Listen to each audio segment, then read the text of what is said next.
Human diver saved the drowning dragon at the bottom of the ocean, reaches its climax when Argentus, trapped in the transfer tube under attack from corporate hunters, unleashes his true power. The heartstone on his forehead blazes with ancient magic as he releases a beam of liquid starlight, decimating the enemy vessels and protecting Darren. A stunning revelation of the dragon's true potential that forever binds their fates together. The ocean depths of Orestes Terra churned with ancient secrets. In the 26th century, humanity had stretched its reach across the stars, colonizing water worlds and establishing underwater mining operations that pierced the darkest trenches. Among the floating cities that crowned this aquatic planet, Thalassia stood as a testament to human ingenuity, a sprawling research station built atop the Antares Bay, where the ocean stretched endlessly in all directions, hiding treasures beneath its surface. Darren Vale stared at the sonar display, the blue light illuminating his weathered face. 28 years old, a fourth-generation Terran deep-sea diver. He had spent his entire life among the waves, the crushing depths more familiar to him than solid ground. His parents, both oceanographic researchers, had perished in the Devil's Abyss coral reef catastrophe when he was just a boy, leaving him with nothing but their legacy and a persistent fear of the unknown that lurked in the darkness below. 3 days left, he muttered to himself, checking the counter on his wrist display. 27 down, 3 to go. The contract with Abysscore was simple. Collect 200 kilograms of cosmorium, a rare metal found exclusively in deep-sea deposits, within 30 days. Success meant a substantial bonus and an upgrade to his diving exosuit. Failure meant another 6 months of scraping by on basic assignments. Darren had already collected 178 kilograms. Just 22 more to go. Vale, your shift starts in 10, crackled the voice over the intercom. It was Captain Yara DeSalvo, commander of the Aurora submersible, and his direct superior. The southern quadrant is showing promising readings. Copy that, Captain. Prepping the Abyssal X now. Darren moved through the familiar ritual of checking his exosuit. The Abyssal X mech was the finest deep-sea diving equipment money could buy, at least for someone of his standing. Its reinforced plating could withstand pressures down to 15,000 meters. Its plasma compression breathing system recycled oxygen with near-perfect efficiency, and its mechanical arms could manipulate objects with surgical precision. It wasn't the latest model, but it had saved his life more times than he cared to count. As he ran his hands over the seals and joints, his thoughts drifted. 27 days of relentless diving, of collecting glowing fragments from the ocean floor, of cataloging coordinates and avoiding the dangerous thermal vents that dotted the seabed. The monotony was occasionally broken by encounters with the local marine life, bioluminescent squid schools, and crystalline jellyfish that floated like ghosts in the endless black. But otherwise, it was just him and the darkness. Final checks complete, he reported, stepping into the suit and feeling it seal around him. The familiar hiss of pressurization followed, and the heads-up display flickered to life inside his helmet. Beta Drone 9 is operational and ready to assist. The small drone, no larger than his palm, hovered nearby, its sensors blinking. Beta Drone 9 was programmed with a rudimentary AI, cheerful in its responses and eager to please. A stark contrast to the solitude of the deep. It would serve as his eyes and ears in places even the exosuit couldn't reach. Darren, Captain DeSalvo's voice came through again, softer this time. Be careful down there. The southern quadrant borders the Black Abyss Trench. Nobody's mapped those depths fully. Noted, Captain. I'll stay within operational parameters.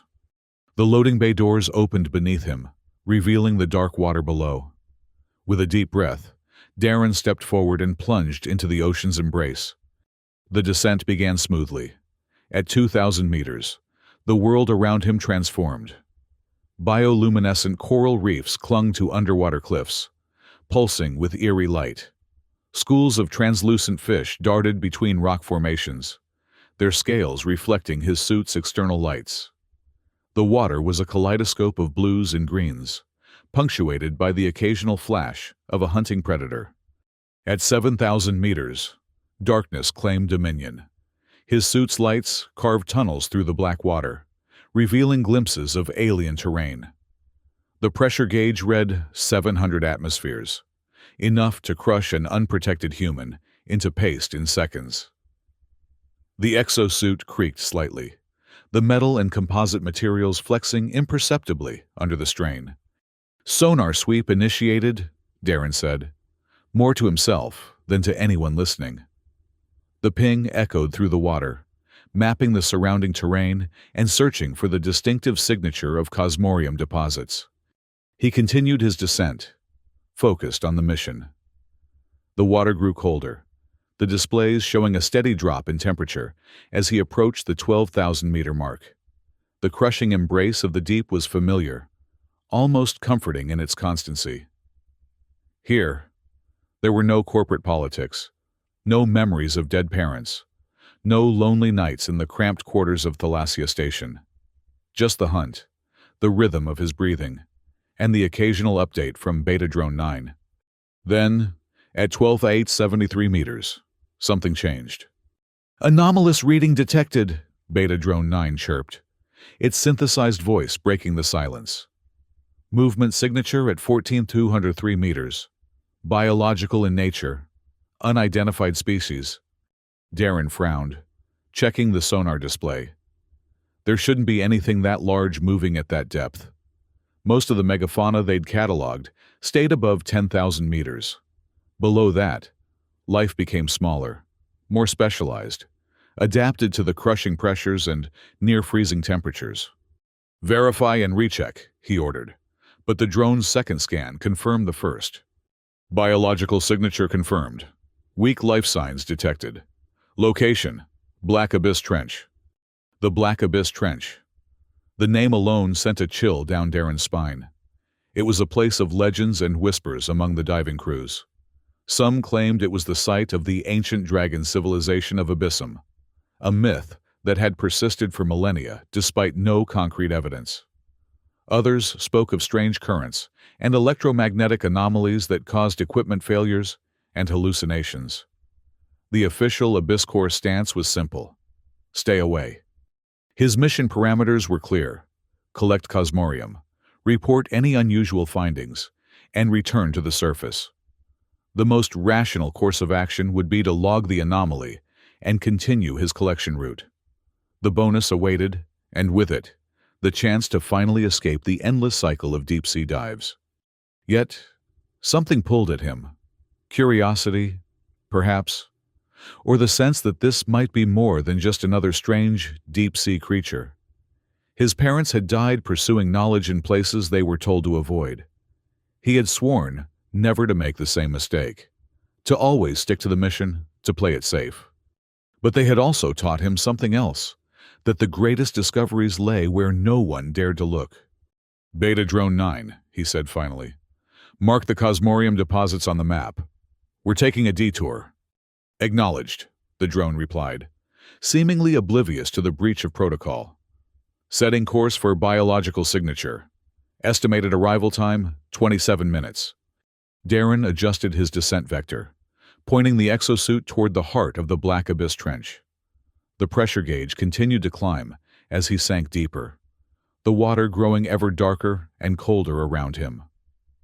At 13,500 meters, he activated the ultraviolet scanning lights, designed to penetrate through the layers of silt and sediment that clouded these depths.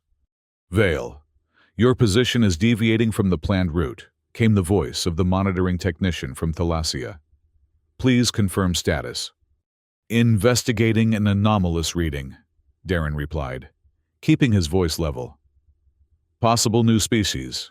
We'll report findings." There was a pause. Then, "Understood. Be advised that you're approaching the boundary of mapped territory. Proceed with caution." As he descended further, the terrain began to change. The seafloor, once a relatively flat expanse of silt and rock, gave way to strange formations, geometric patterns too regular to be natural. His sonar revealed massive structures buried beneath layers of sediment, hints of a civilization long forgotten.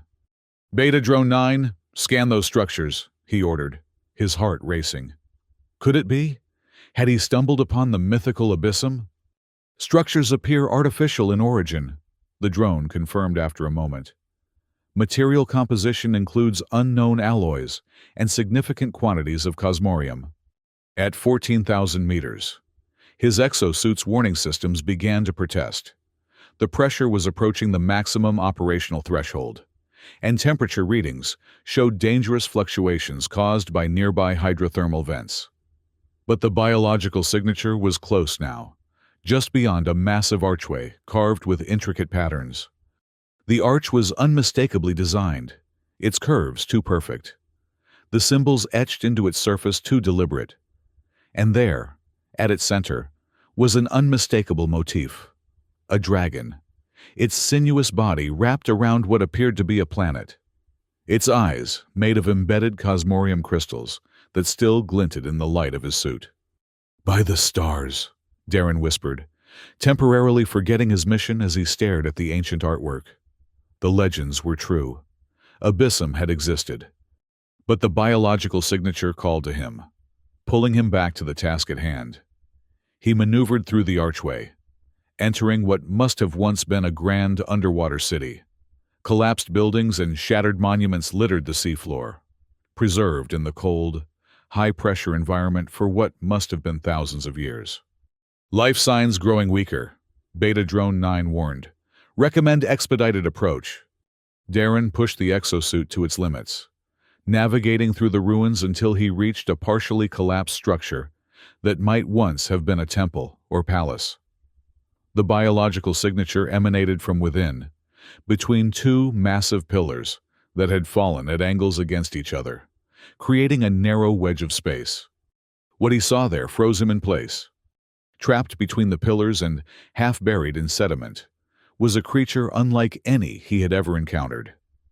Its body stretched nearly 5 meters in length, covered in scales that seemed to capture and reflect starlight, despite the absence of stars this deep. A tail with fin-like appendages twitched weakly, and a row of crystalline spines ran along its back. But it was the eyes that captivated him, golden orbs that glowed with an inner light, filled with intelligence and, unmistakably, pain. "Beta Drone 9 analysis," Darren managed, his voice barely a whisper. "Species unknown," the drone reported.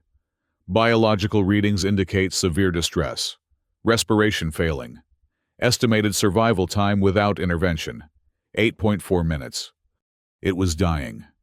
Whatever this creature was, this impossible being that shouldn't exist at such depths, it was dying, crushed between ancient pillars of its own civilization.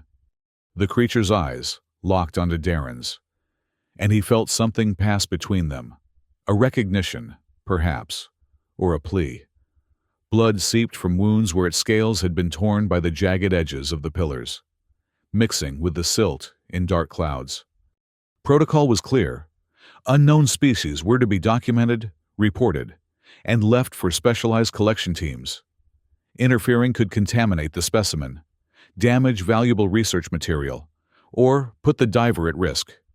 His contract with Abysscorp explicitly forbade such action.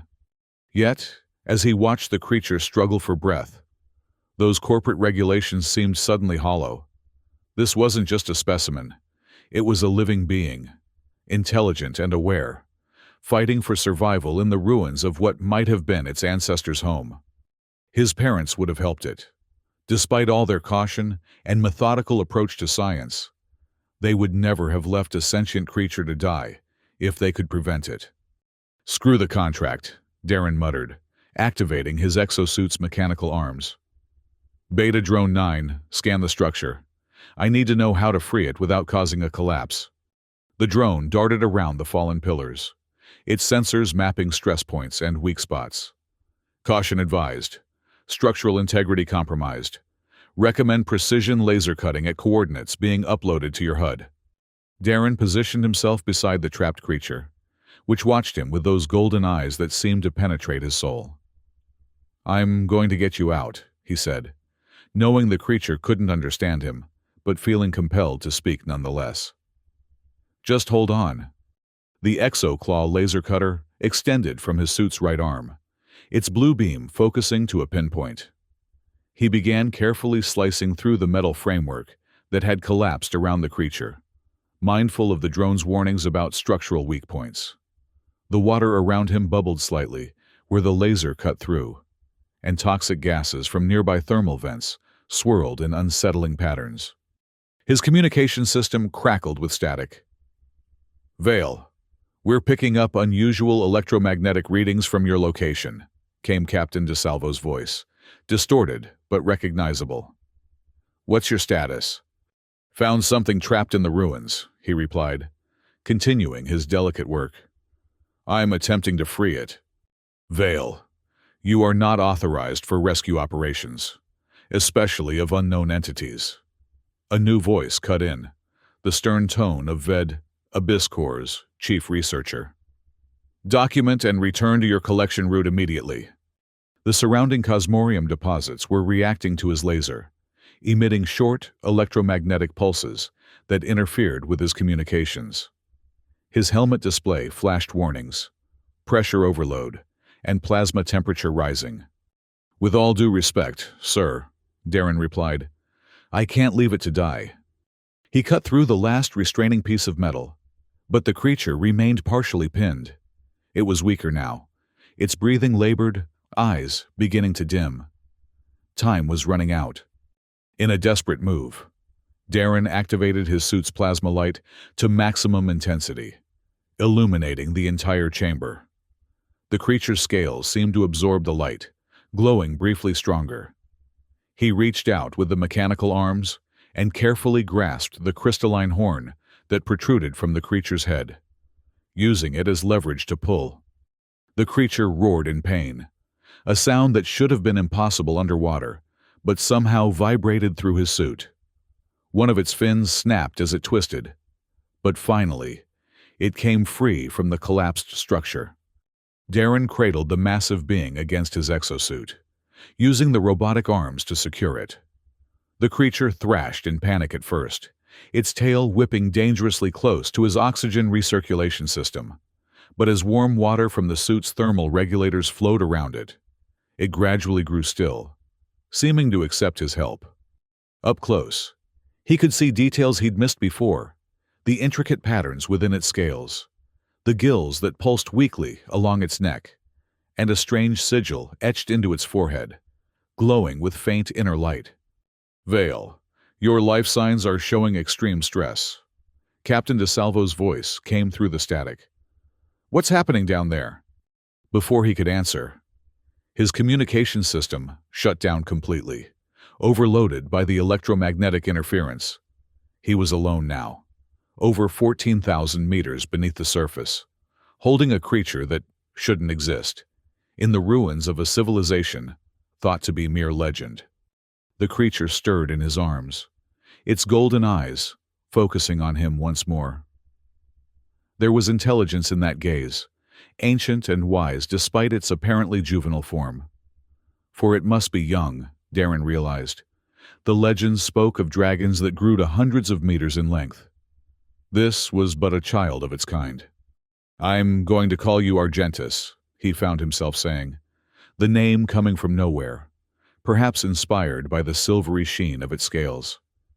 "And I'm going to get you somewhere safe." With his precious cargo secured, Darren began the long ascent toward Thalassia Station, knowing that nothing would ever be the same again.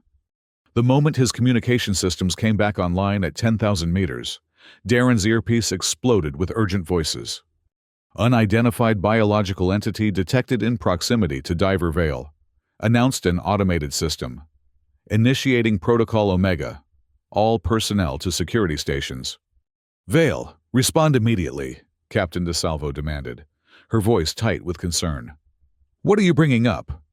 Darren hesitated, looking down at the creature, at Argentus, still cradled against his exosuit. How could he explain what he'd found? A living dragon, The last survivor of a civilization thought mythical? I've rescued a marine species trapped in the ruins, he replied carefully. It's injured but alive. Requesting medical support upon arrival? Specify species classification, came the cold voice of Chief Researcher Ved. Unknown. Nothing in our databases matches it. That, at least, was the truth. A tense silence followed. Then Ved spoke again. All Cosmorium collection is suspended.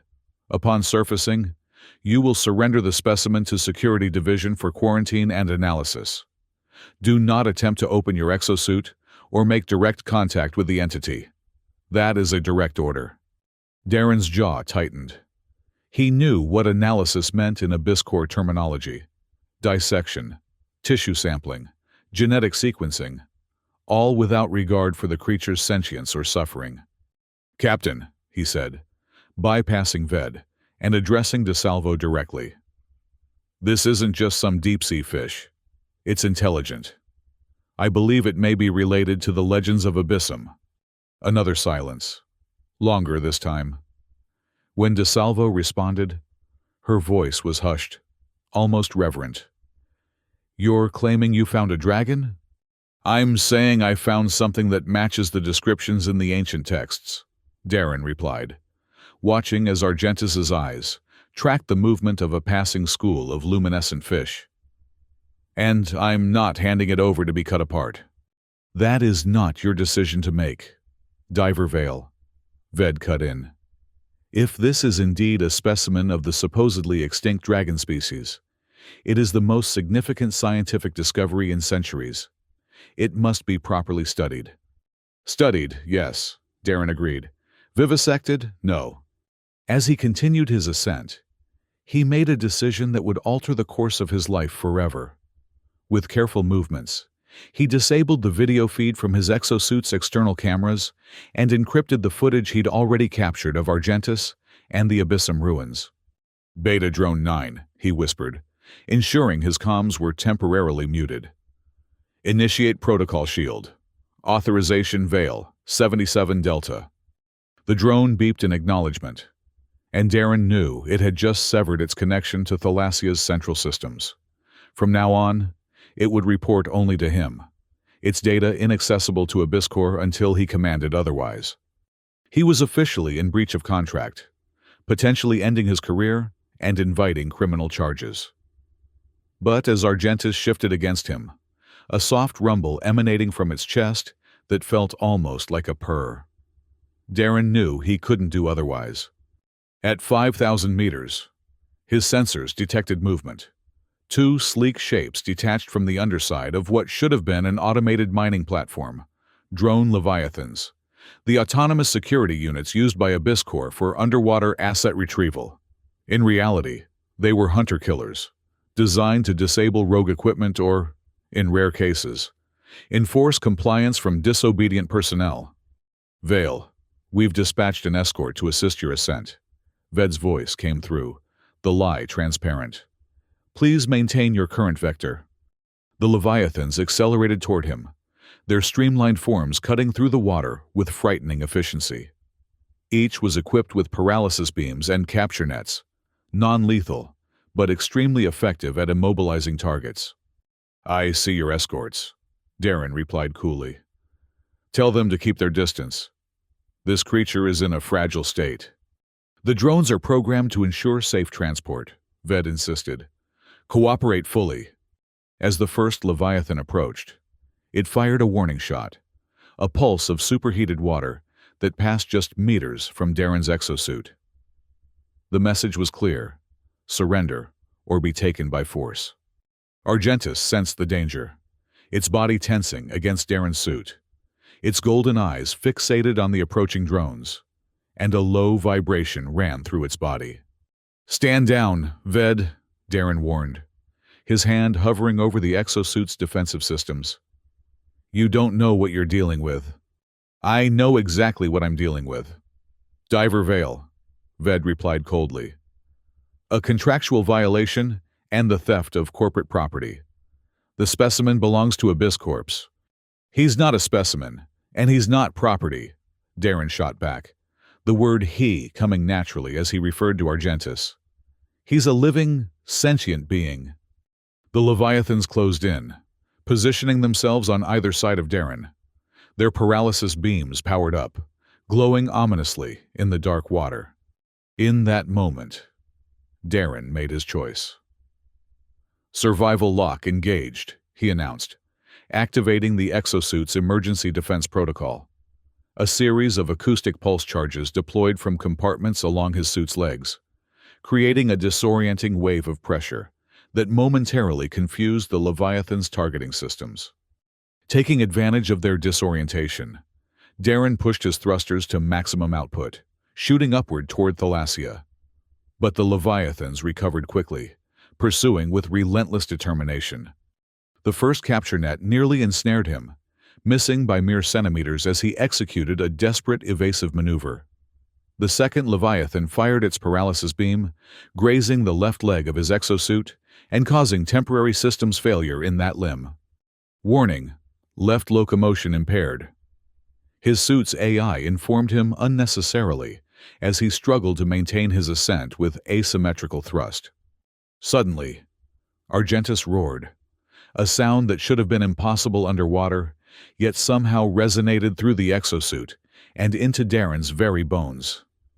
The dragon's eyes blazed with golden fire, and to Darren's astonishment, a jet of what looked like plasma erupted from between its jaws. The superheated matter streaked through the water, impossibly maintaining its coherence despite the crushing pressure. It struck the nearest Leviathan dead center, causing the drone to convulse as its systems overloaded. The second Leviathan veered away, its programming recognizing an unexpected threat. "What was that?" Darren gasped, staring down at Argentus in shock. The dragon's eyes met his, and for a moment, Darren felt a strange connection, as if Argentus had understood the danger and acted deliberately to protect him. The effort seemed to have drained the creature. However, as it slumped more heavily against the exosuit, its breathing labored once more. Taking advantage of the Leviathan's retreat, Darren pushed onward toward Thalassia, but the water around him was changing, currents shifting in unnatural patterns. A massive underwater vortex had formed, dragging them sideways away from their ascent path and toward what appeared to be a massive, partially collapsed underwater tunnel, another remnant of Abyssum. "Beta Drone 9 analysis!" Darren shouted, as they were pulled inexorably toward the ancient structure. "Anomalous gravimetric disturbance," the drone reported. "Source unknown. Recommend immediate evasive action." But there was no escaping the powerful current. Darren and Argentus were swept into the tunnel, tumbling through its dark confines until they emerged into a vast, underwater chamber, a bubble of relative calm within the raging vortex. As Darren stabilized his position, the exosuit's lights revealed a breathtaking sight. The chamber was clearly artificial, its walls carved with the same draconic motifs he'd seen throughout the ruins. Directly ahead, suspended in a field of energy that parted the water around it, was a crystalline object about the size of his fist, pulsing with a rhythm that reminded him eerily of a heartbeat. "The ancient Heartstone," Darren whispered, recognizing it from the oldest legends of Abyssum, the mystical source of dragon magic, said to contain the life force of their entire species. Argentus stirred against him, a weak whimper escaping as its eyes fixed on the glowing crystal. Blood still seeped from its injured fin, mingling with the water around them. But as Darren watched in astonishment, droplets of that blood began to move against the current, drawn toward the Heartstone, as if by magnetic attraction. When the first droplet made contact with the crystal, a shockwave of energy pulsed outward, temporarily disrupting his exosuit systems. When power returned, Darren saw that the Heartstone was glowing more intensely, and Argentus had straightened, eyes wide and alert. Without fully understanding why, Darren activated his suit's artificial life synthesizer, a tool designed to analyze and replicate biological compounds, and directed it toward the Heartstone. The chamber trembled as energy flowed between the crystal, the machine, and the dragon. Argentus nudged Darren gently, drawing his attention. The creature's eyes were filled with what could only be described as recognition, as if seeing Darren clearly for the first time. With trembling hands, Darren directed his suit's lights toward the Heartstone, examining it more closely. There, etched into its surface, was a sigil, identical to the mark on Argentus's forehead. The realization hit him like a physical blow, leaving him pale and breathless within his helmet. Argentus wasn't just any dragon. He was a direct descendant of the Abyssum royal line, perhaps the last of his kind, preserved somehow for millennia in the depths of the ocean. And Darren had found him, freed him, protected him from those who would destroy him for profit or fear. As the implications sank in, a new tremor shook the chamber, more violent than before. The tunnel behind them began to collapse as the underwater earthquake intensified. They needed to leave, now, before they were entombed forever in this ancient shrine. With one last look at the Heartstone, Darren made another fateful decision. He directed his exosuit's mechanical arms to carefully extract the crystal from its energy field. The moment it was free, the water rushed in to fill the void, and Argentus let out another impossible roar, this one sounding almost triumphant. Clutching both dragon and Heartstone, Darren navigated through the collapsing tunnel, emerging once more into the open ocean just as the ancient structure imploded behind them. The Leviathans were nowhere to be seen, likely destroyed or disabled by the underwater quake.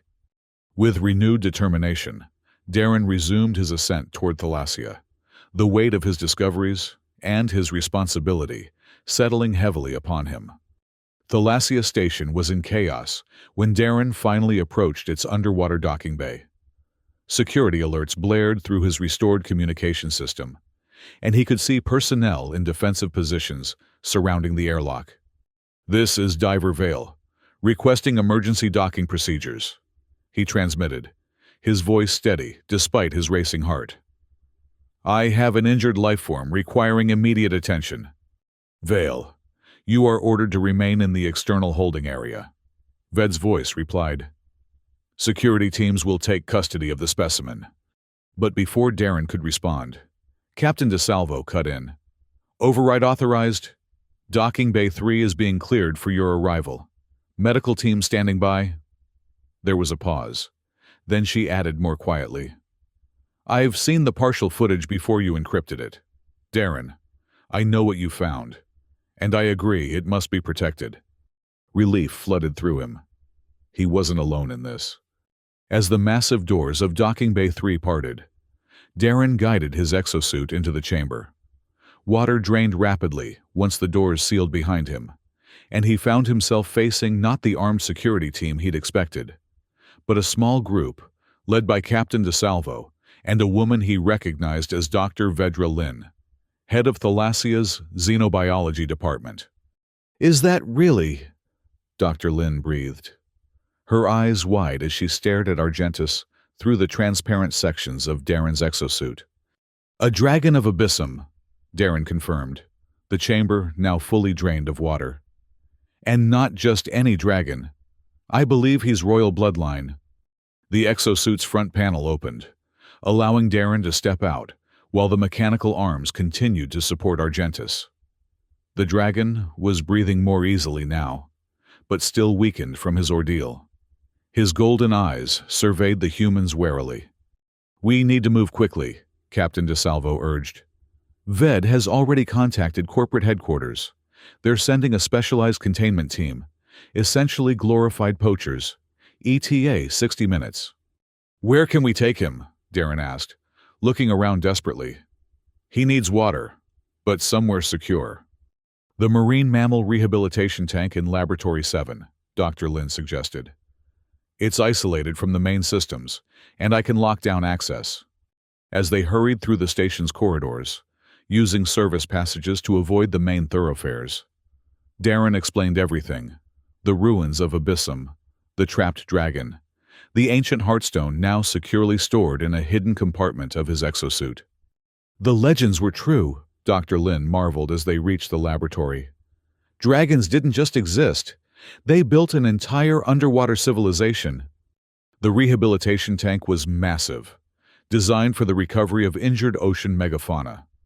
Its water was carefully temperature-controlled and oxygenated at levels that would support most marine life forms.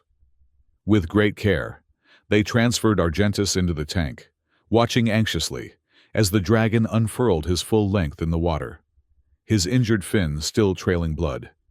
"He's just a juvenile," Dr. Lin observed, scanning the creature with specialized equipment. "Based on the scale patterns and fin development, I'd estimate he's the equivalent of an adolescent, perhaps just a few decades old. Dragons lived for millennia, according to the legends," Captain DeSalvo said. "If that's true, he's barely more than an infant." Argentus circled the tank once, seeming to test his surroundings, before returning to hover near the observation window, where Darren stood. The dragon pressed his snout against the glass, golden eyes fixed on the human who had saved him. "He recognizes you," Dr. Lin said softly. "There's a bond forming." Before Darren could respond, the laboratory door slid open, and Chief Researcher Ved entered, flanked by 4 security officers in full tactical gear. "Captain DeSalvo, you have exceeded your authority," Ved said coldly. "This specimen is the property of Abyss Corps and will be transferred to appropriate containment for study." "This specimen is a sentient being," DeSalvo countered, stepping forward to block Ved's path to the tank. "And based on first contact protocols established by the Interstellar Biological Conservation Act, he has rights that supersede corporate claims." Ved's lip curled in disdain. "The IBCA applies to recognized sentient species. This is merely an aquatic predator with above-average intelligence, no different from a dolphin or octopus." Darren moved to stand beside DeSalvo, his eyes never leaving Argentus, who had begun to circle the tank more agitatedly, clearly sensing the tension. "You're wrong," he said quietly. "He understood the danger when the Leviathans attacked. He defended us, and he recognized the ancient Heartstone." Ved's expression changed subtly at the mention of the Heartstone. "You found the Heartstone? Where is it?" "Safe," Darren replied simply. "And it's going to stay that way." Ved's face hardened. "Security. Detain Diver Vale and Captain DeSalvo for theft of corporate property and violation of their employment contracts. Dr. Lin, step aside." The security officers moved forward, drawing non-lethal compliance weapons. But before they could reach Darren and DeSalvo, alarms began blaring throughout the station. "Perimeter breach detected," announced the automated system. "Unknown vessels approaching Thalassia. Defensive protocols activated." Ved's hand went to his communicator. "What's happening?" "Sir," came the frantic reply. "Multiple submersibles have surrounded the station. They're broadcasting Independent Oceanic Union identification codes and demanding immediate communication." The Independent Oceanic Union, a coalition of environmental protection agencies and independent marine settlements that had long opposed Abyss Corps' exploitation of ocean worlds. They had no official power, but their network of supporters and resources made them a force to be reckoned with. Captain DeSalvo smiled thinly. "I took the liberty of contacting some old friends while you were assembling your security detail. Ved, the IOU takes dragon conservation very seriously." Ved's face contorted with rage. "This is corporate espionage and interference with lawful business operations. You'll all face criminal charges for this." "I think not," came a new voice as the laboratory door slid open again. A tall woman with silver-streaked hair stepped in, her uniform bearing the insignia of the IOU's Leadership Council. "Ambassador Lyra Solis, Independent Oceanic Union. We are invoking emergency provisions of the Endangered Sentient Species Protection Act to place this creature under interstellar conservation protection." Ved sputtered. "You have no jurisdiction here. This station is Abyss Corps property. The oceans of Orestes Terra are under shared stewardship according to the Colonial Charter." Ambassador Solis replied calmly, "And my organization has documented sufficient evidence of Abyss Corp's environmental violations to justify intervention." She turned to Darren. "You must be Diver Vale. I understand we have you to thank for this remarkable discovery." Before Darren could respond, a commotion erupted from the tank. Argentus was thrashing, his body contorting in what appeared to be pain. The water began to glow with an eerie light that emanated from his scales. "What's happening to him?" Darren demanded, pressing against the observation glass. Dr. Lin rushed to her monitoring equipment. "His vital signs are spiking. It's almost as if—" She broke off, eyes widening. "The Heartstone! He needs the Heartstone!" Without hesitation, Darren retrieved the crystal from his exosuit's hidden compartment.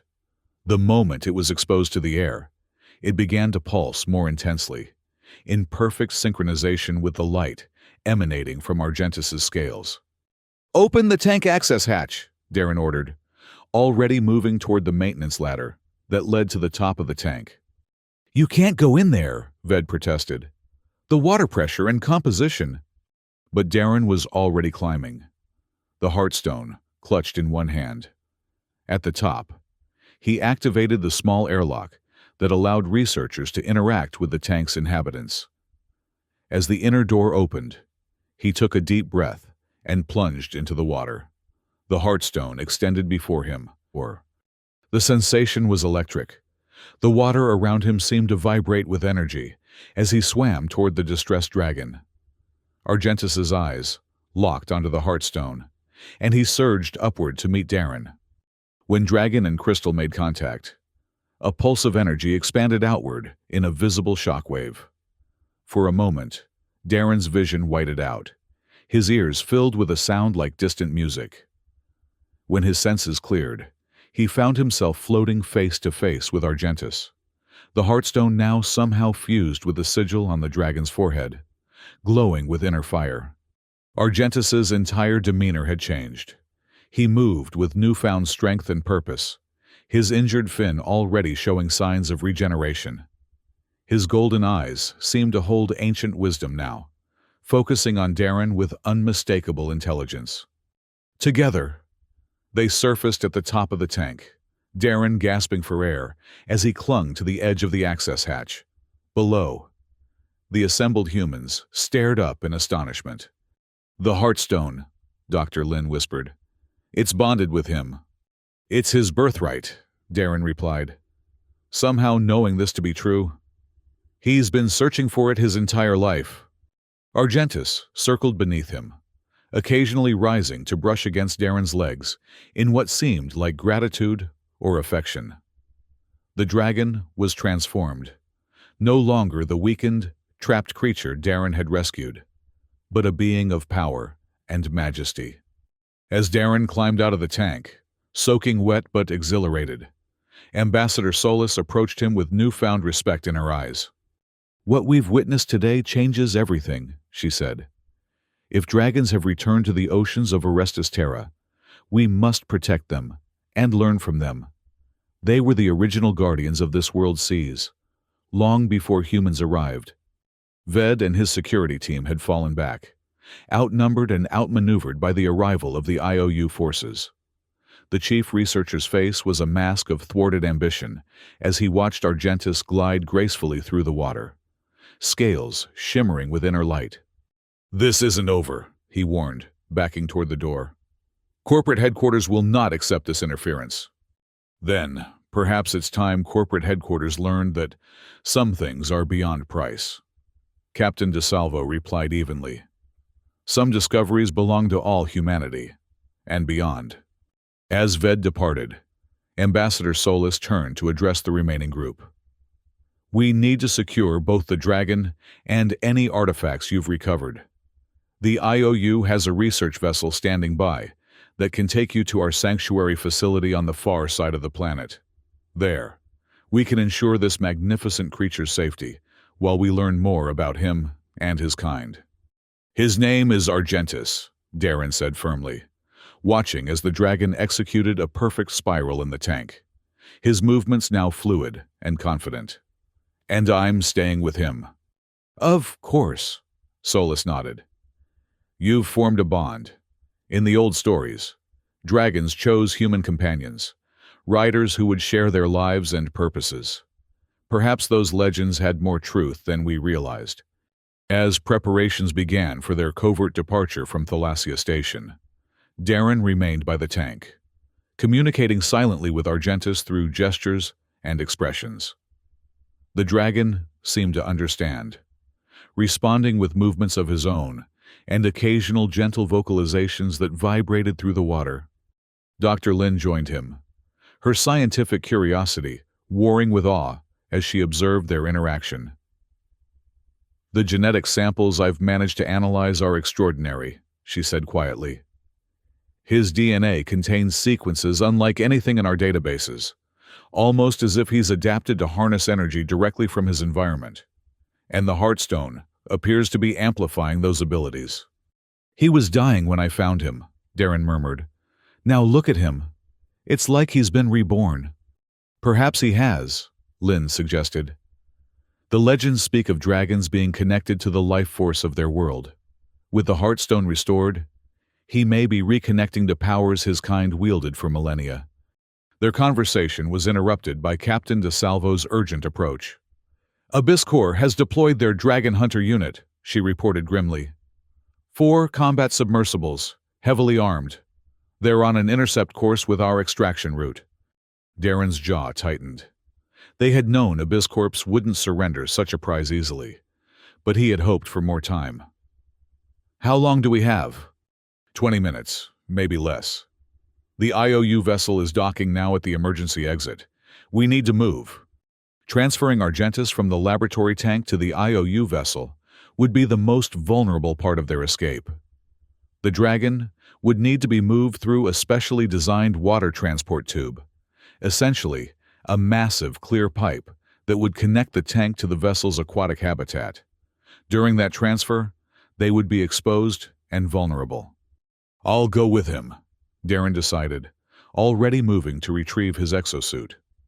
If Abyss Corps attacks during the transfer, he'll need protection. Captain DeSalvo nodded grimly. I'll coordinate with the IOU security team. Be ready in 5 minutes.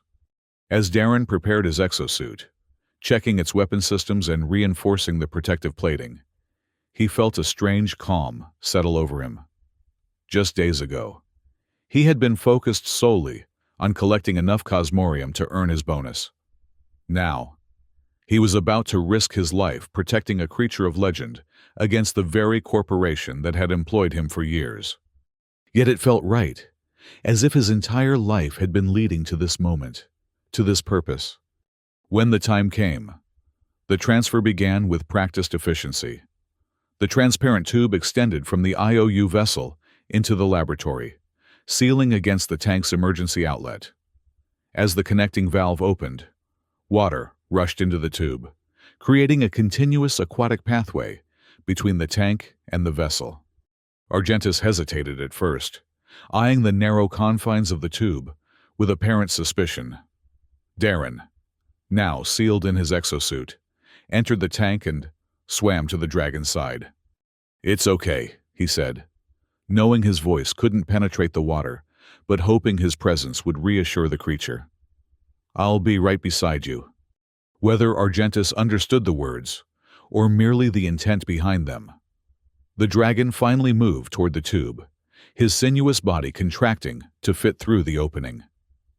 Darren followed close behind, the two of them suspended in the water-filled passageway that stretched across 50 meters of Thalassia's exterior. They were halfway through when the first explosion rocked the station. Dragon Hunter units have breached the outer perimeter. Captain DeSalvo's voice came through Darren's comm system. They're targeting the transfer tube. Hurry! Through the transparent walls of the tube, Darren could see the sleek, predatory shapes of the combat submersibles, larger and more heavily armed than the leviathans he'd encountered earlier. Their weapon systems were powering up, targeting the vulnerable transfer tube.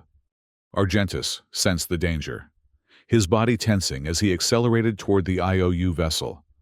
But they wouldn't make it in time. The lead hunter had already locked onto their position, its thermal pulse cannon glowing with deadly energy. In that moment, Darren made a split-second decision. "Beta Drone 9, deploy countermeasures," he commanded. The small drone, which had remained faithfully by his side throughout the ordeal, launched a series of decoy buoys that confused the hunter's targeting systems momentarily. It wasn't enough. The hunter fired, its beam slightly off target but still striking the transfer tube. The reinforced material held, but barely, a spiderweb of cracks spreading across its surface where the beam had hit.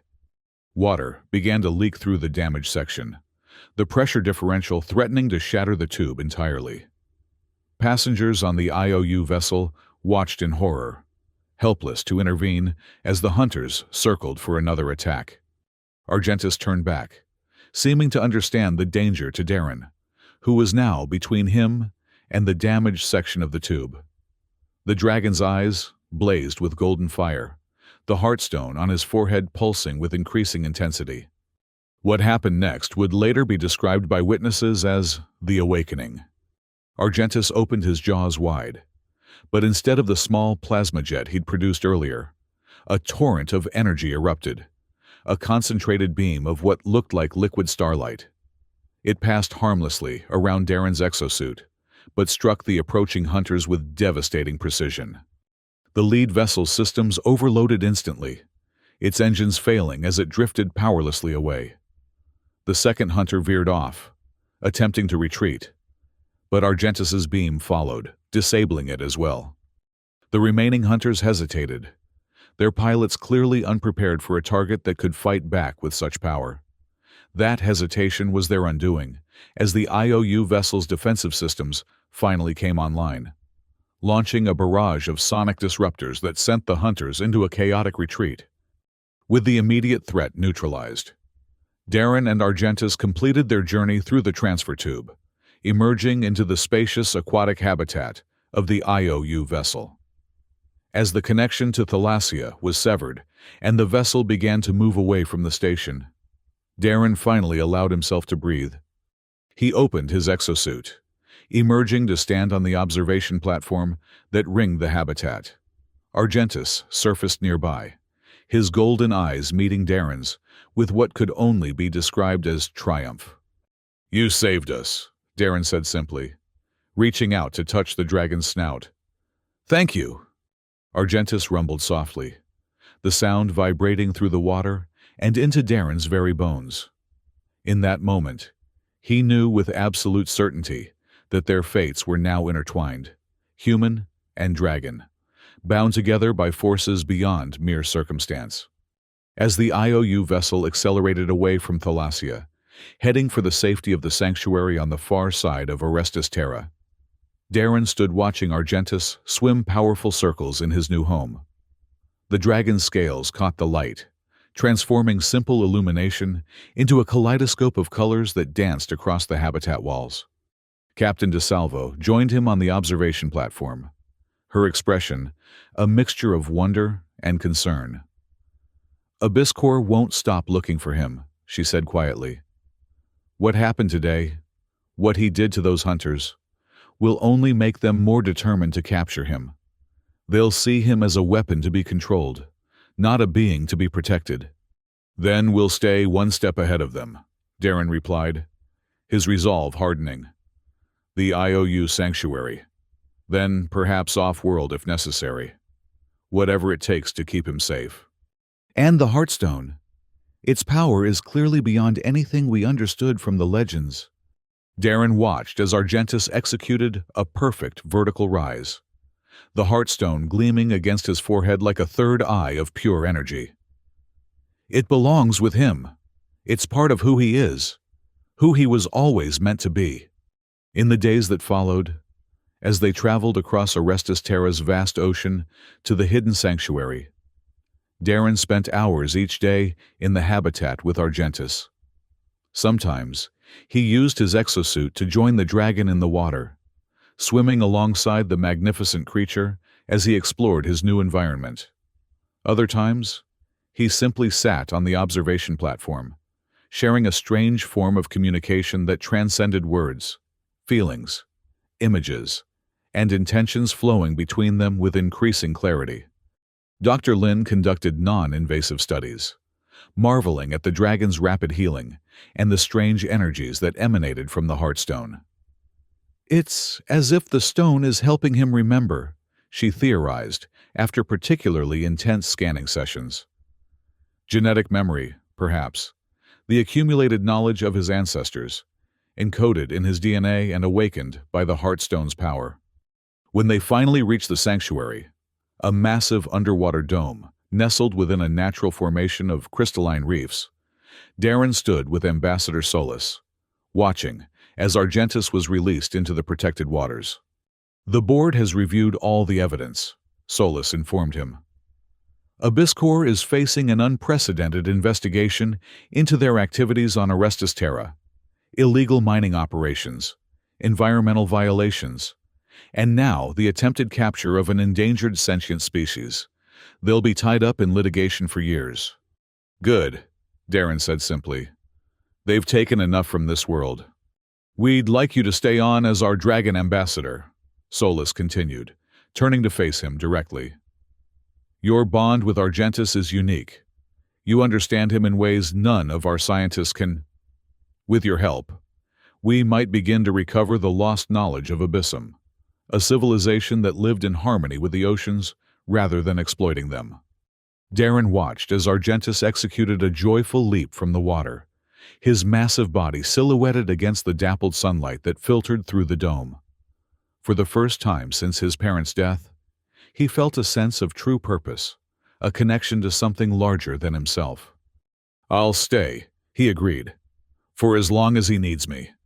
As the sun began to set, casting the sanctuary in hues of purple and gold, Darren sat on a floating platform near the edge of the protected lagoon.